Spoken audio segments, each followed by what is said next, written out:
Hello everyone, welcome to Quick Coding Bytes.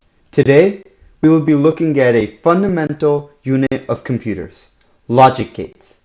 The entire computer is made up of these fundamental logic gates and they're pretty easy to learn. These are important digital devices that mainly are based off Boolean functions. Logic gates are used to carry out logic operations on single and multiple binary inputs and give a single binary output. In simple terms, logic gates are the electronic circuits in a digital system. In this lesson, we will look at a couple different types of logic gates and their truth tables to understand how they work. Before we take a look at logic gates, let's first talk about gates. Gates prevent unauthorized access to things. When we enter our homes, we need a specific input, a key, to be allowed in. Otherwise, if we don't have the correct input, a wrong key, for example, we would not be able to get in. Logic gates work in a similar fashion. You need a specific Boolean 1-bit binary input for you to get a logical high as the output. In this video, I'll be showing logic of each gate via truth tables. Truth tables are tables in which all the possible inputs for the logic gate or circuit are written with their corresponding outputs in an organized fashion. I will also be using a simple circuit simulation tool to demonstrate the gates. Before we start, let's discuss some terminology. Because the inputs to logic gates are binary, that means there are only two possible states to them, a 1 or a 0. This can be represented in other ways too. A 1 can be represented as a high, or while a 0 can be represented a low. All of these identifiers are interchangeable. So we're going to be looking at the OR gate, AND gate, NOT gate, which is also known as the inverter, and the XOR gate. But these gates can be combined to produce a NAND gate, NOR gate, XOR gate, or XNOR gate. So as I mentioned earlier, logical 1 is also known as high, is also known as on. Logical 0 is also known as low, and is also known as off. So let's dive in. Let's look at the first gate. So the first gate we'll talk about is the OR gate. So this is how the OR gate looks. There's two inputs, A and B, one output, Y. And it said that the Y is high or 1 when either A is 1 or B is 1. We can see in this truth table, when both inputs are low, the output's low. Otherwise, when either input, including when both the inputs are high, the output is high. So let's build a circuit to show this functionality. So let's first search for a switch. Let's get a logic switch. Let me move this a little bit down here, and there we go, I got it. Let's say here, and then let me just open this up a little bit further. We definitely need another logic switch. Put this down here. Let's search for a lamp. We want to output something, or let's see what they have. Displays maybe. LED. Logic. Let's go with the logic display. So we only need one logic display, and let's grab a 2-in OR gate. So let's start placing wires.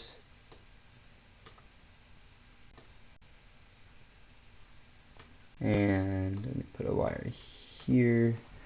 And let's zoom in. Yep, so let me move this a little bit closer to fit. Okay, so simple. So how this switch works is this is logical 0, and when it's at 1, it's a logical high. So this is OR gate. So let's look at the functionality. Let's go tools, and we want to use DC. DC sweep. Oh, whoops. Let's see, simulation, digital. There we go. So they're both low when both the inputs are low. If I switch one of them high, the output is high. Let's say I switch the other one high, the output is still high. If I switch both of them high, the output is still high. So the only time the output's low is when both the inputs are low.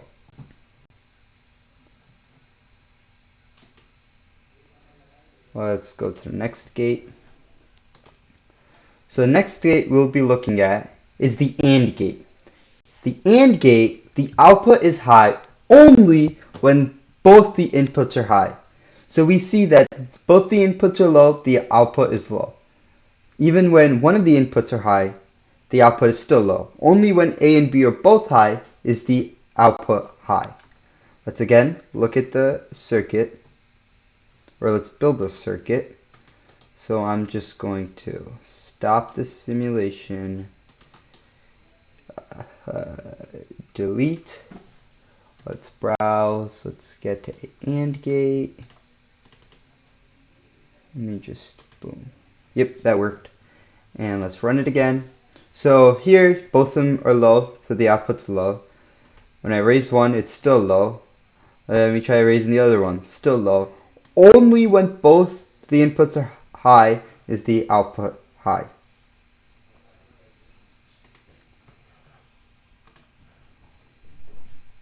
The next gate we'll look at is the NOT gate. A NOT gate is known as an inverter. This is a special type of gate because it only has one input and one output. The output is always the opposite of the input. So if the input is low, the output is high, and if the input is high, the output is low. So let's go build that circuit real quick. Let's stop this. Delete. Let's find do you see a NOT? Nope.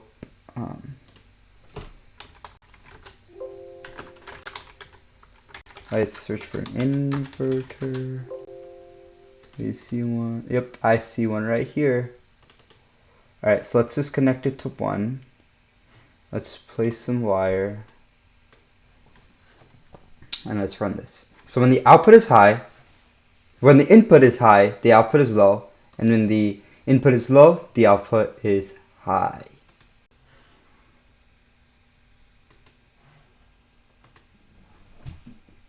So the next gate we'll be looking at is the NAND gate. So this is similar to the AND gate, but a little bit different. As you can see, the symbol is also similar to an AND gate, but with the circle right at the end. If you go back one slide, we can also see in the NOT gate there's a circle at the end. What this circle at the end means is it flips the output. So it's whatever the original gate is, in this case an AND gate, but you flip the output over. So when both the inputs are low, the output should be low in a regular AND gate, but because it's knotting it or it's flipping it, it turns into high.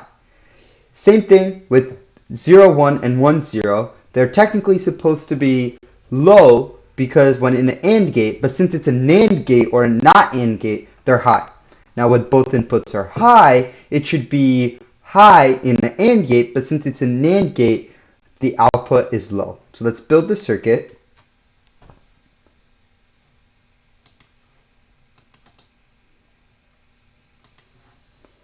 Let's browse to a NAND gate and whatever. Let's run it. So when both are high, it's low. When one of them is low, it's still high. When both of them are low, it's still high. And when the other one's high, when the other one's high, it's still high. So as you can see, it's and then you flip the output.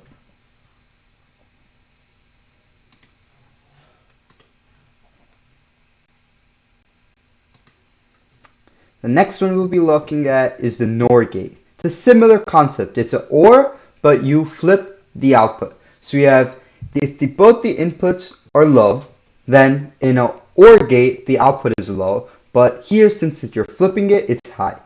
In every other case, because in an OR gate, in every other case, the output is high, but since it's a NOR gate, in every other case, the output is low. So let's build the circuit.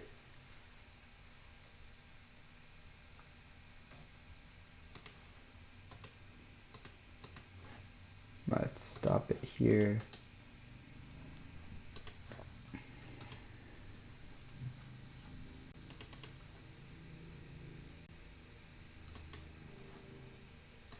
To run it, so one of them is high, both of them are high, it's still low. The other one's low, it's still low. Only when both of them are low does it turn on. Let's look at the next one.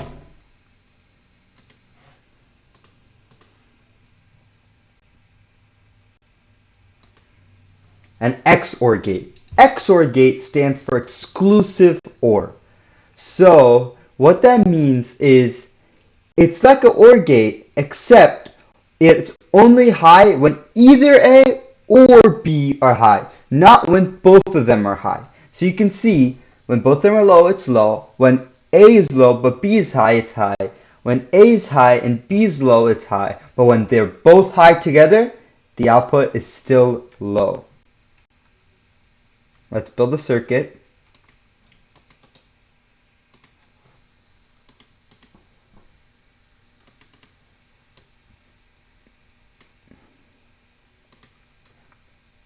So both of them are low, so it's low.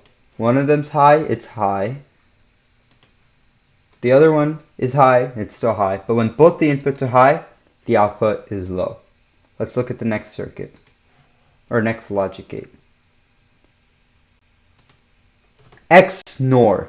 Now, it's like a XOR, but you'll flip the output. So, in an XOR, when both the inputs are low, the output was low, but since it's an XNOR, the output is high. Now, when either A or B are high, in XOR, they would be high, but since it's an XNOR, the outputs are low. And when both of them are high, both A and B are high, the output in an XOR would be low, but since it's an XNOR, the outputs are high. Let's build the circuit.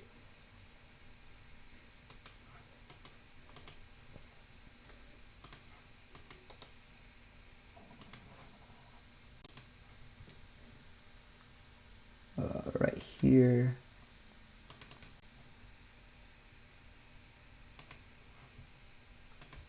So when both of them are high, in XNOR, in XOR, they would be low, but the switch is high currently. If I lower both of them, in this XOR would be high, but XNOR is low. And when I lower both of them, XOR, it would be low, but in an XNOR, it is high.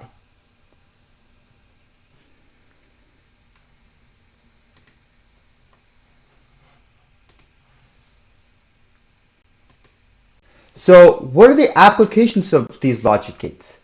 Well, think about if you combine these logic gates together, you can create circuits for more complex things, such as a thermostat. Maybe you want to increase it when a sensor says it to go high and the switch is high. That's when you want to turn on a thermostat. Then you would you would use an AND gate in order to make your circuit work. So there are other applications such as push button locks, an automatic watering system, a light activated burglar alarm. All of these use these basic logic gates in order to develop more complex circuits. Thank you for watching this video. I hope this gave you a better understanding of logic gates, and stay tuned for more videos.